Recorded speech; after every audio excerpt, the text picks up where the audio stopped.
శ్రీమాత్రే నమః. అందరికీ నమస్కారం అండి. ఈ వీడియోలో ఈరోజు పంచాంగ వివరాల గురించి తెలుసుకుందాం. 2026 మార్చి 3 మంగళవారం. స్వస్తి శ్రీ చాంద్రమాన శ్రీ విశ్వావసు నామ సంవత్సరం.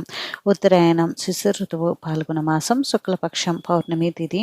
ఈరోజు సూర్యోదయం ఉదయం 6:23 ఉంది. సూర్యాస్తమయం సాయంత్రం 6:02 ఉంది. ఈరోజు పౌర్ణమి తిథి మక నక్షత్రం ఉందండి. పౌర్ణమి తిథి సాయంత్రం 5 గంటల వరకు ఉంది. తదుపరి పాడ్యమి తిథి వస్తుంది.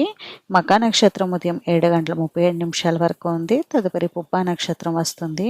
యోగం సుకర్మ ఉదయం 10:39 వరకు ఉంది. తదుపరి ధృతి కరణం పాప సాయంత్రం 5:01 వరకు ఉంది. తదుపరి బాలువ తెల్లవారుజామున 4:51 వరకు ఉంది. తదుపరి కౌలువ బ్రహ్మ ముహూర్తం తెల్లవారుజామున 5:13 నుండి 6:01 వరకు ఉంది. అభిజిత్ ముహూర్తం మధ్యాహ్నం 12:15 నుండి 1:02 వరకు.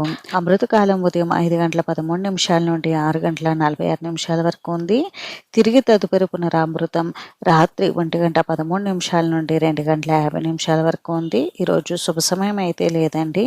వర్జం మధ్యాహ్నం 3:40 నుండి 5:16 వరకు ఉంది. దుర్ముహూర్తం ఉదయం 8:39 నుండి 9:28 వరకు ఉంది. తిరిగి తదుపరి దుర్ముహూర్తం రాత్రి 10:56 నుండి 11:44 వరకు ఉంది.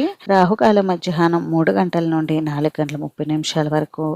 యమగంటం ఉదయం 9 గంటల నుండి 10:30 వరకు. గుళికకాలం మధ్యాహ్నం 12:38 నుండి 2:05 వరకు ఉంది. ఈరోజు ప్రత్యేకతలు వచ్చేసి పాల్గొన పౌర్ణిమ. దీనినే మనం హోలీ పౌర్ణిమ అని కూడా పిలుస్తాము. అలాగే ఈరోజు హోలీ పండుగ, చంద్రగ్రహణం, లక్ష్మీ జయంతి, శ్రీకృష్ణ చైతన్య మహాప్రభు వారి జయంతి కూడా ఉన్నాయి. ఇంక ఈరోజు మంచి రోజా కాదని అంటే మంచి రోజేనండి. చిన్న చిన్న శుభకార్యాలు చేసుకోవడానికి మాత్రమే ఈ రోజు అనుకూలంగా ఉంది. ఇది ఈ రోజు పంచాంగ వివరాలు అయితే. ఈ వీడియో మీకు నచ్చితే ప్లీజ్ లైక్ చేసి షేర్ చేసి సబ్స్క్రైబ్ చేసుకోండి.